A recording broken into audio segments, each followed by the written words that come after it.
You think it's still drivable?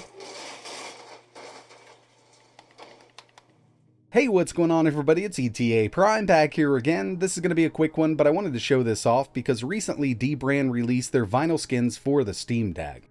And this is the first time I've ever purchased anything from dBrand. I paid my own money for it, and yeah, they can definitely get a bit expensive. But I've seen a lot of reviews on dBrand products, and they seem to make a lot of high quality stuff. If you check out eBay and Etsy, you will find some vinyl skins for a lot cheaper, and it's really up to you, but I kind of wanted to go with dBrand. I know they've been around for a while in the vinyl game, so I figured these would be cut out perfectly. And I picked up two different colors. I've got the white version here, just a basic matte white, and I also picked up Seafoam for my wife's Steam Deck when it gets here. She's got a 256 gigabyte version on the way. But before we go any further, I do want to mention that this video is brought to you by URCD Keys. I've actually been using this site for a couple years now. They do offer Steam keys, Origin, Uplay. They even offer Microsoft applications like Office, but the main reason that I use URCD Keys is for their Windows keys. Right now, their Windows 10 Pro OEM key is $19.84, but if you use code ETA at checkout, you can get 25% off. And another great thing about buying from here is they do accept PayPal. I just did this build here. I need to activate Windows. I'm going to head over to my updates and security. We're going to go to activation. As you can see, I've got Windows 10 Pro, but it's not activated. So I'm going to change product key. I'm going to paste it in here. Choose next.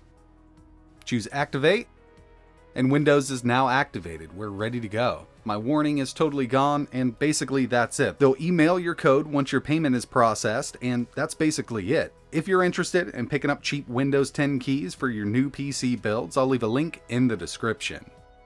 And I think the Seafoam does look really good. I've always loved this color, and I've built a couple PCs with this color case. We've also got the backs here. Everything looks like it's cut out perfectly. I mean, I guess they're laser etched. It's on 3M vinyl, so you know it's high quality. And in this video, I'm going to go ahead and install one on my Steam Deck. Over on their website, they do have a full installation video, which is really good. I thought it would be step by step, but it's a full video. Tells you exactly what you need to do to get this on. But I'd say the main thing you need to get this put on properly is patience. I've done a few vinyl wraps in the past, nothing too huge. I've wrapped a wing and some side skirts on my GC8. And heat is definitely going to be your best friend to get all those little creases out. They do recommend a blow dryer, but I'm banned from using my wife's blow dryer because the last one, I kind of got paint all over it. And the one before that, I kind of accidentally stepped on and totally destroyed it. So I'm going to be using my adjustable heat gun. Nothing too crazy. It's fully adjustable so I can keep it nice and low. So the first thing I'm going to tackle here is the top piece. And like I mentioned, these look like they're cut out perfectly for the Steam Deck. This should lay on here really nicely. I don't think I'll need any kind of heat for this top piece as long as I get it lined up correctly the first time. You don't want to do any stretching yet. I mean, you kind of want to get everything lined up, and if you do need to stretch the sides out to get the creases out, then that's totally fine with a little bit of heat. But this does look really good already. Now I'm going to move on to the back half of the Steam Deck. And they say you kind of need to line up these screws up top here.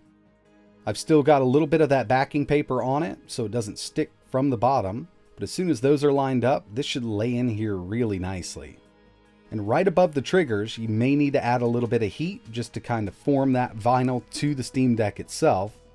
And going into this, I had a good feeling that the back and the top would go on really nicely. I think the front will present a little bit of an issue just getting everything lined up and put down with no bubbles. Now for these side flaps, I'm actually going to hit them with a little bit of heat so they can conform to the side of the Steam Deck. And I've got this on basically as low as it can go. I don't even think this is as hot as a blow dryer right now, but I can definitely feel the heat coming out, and it should work out really nicely to wrap these around the side.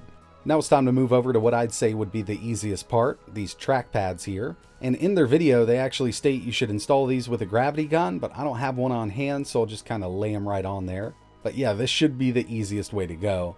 Next up, we're going to wrap the palm rest and then move on to the front half of the Steam Deck. And this is the part that worries me a little bit, just because with all of these little cutouts, you don't want to have to take this back off, more than once, because it could stretch out the thinner connections. But they say go ahead and line up the D-pad and that analog stick and just be patient with it. Having a blow dryer handy is definitely going to help you out getting those creases around the edges, all smoothed out. But I'm going to go ahead and get this on, and we'll see how it looks. Overall, pretty easy installation if you take your time. Now mine's definitely not perfect. In the bottom right hand corner of the screen, I kind of stretched it down a little too much. I could probably go back with a little bit of heat and push it up a bit. But one thing I kind of wish they would do was send 2 front panels with the Steam Deck skin. They are a bit expensive. Vinyl's really cheap. I know the machinery they use to cut this probably cost a lot of money, but it would definitely help out the end user because people putting these on for the first time might mess them up quite a bit with all of these little lineups that you need to do on the Steam Deck. But yeah, definitely changed the whole look. And like I mentioned, they're offering a ton of different colors over there. You can even get carbon fiber, but I really wanted to change the whole look of the deck itself, so I went with white. But yeah, that's going to wrap it up for this one. Really appreciate you watching. Just wanted to make a quick video here. If you're interested in checking these out, I'll leave a link in the description. And like always, thanks for watching.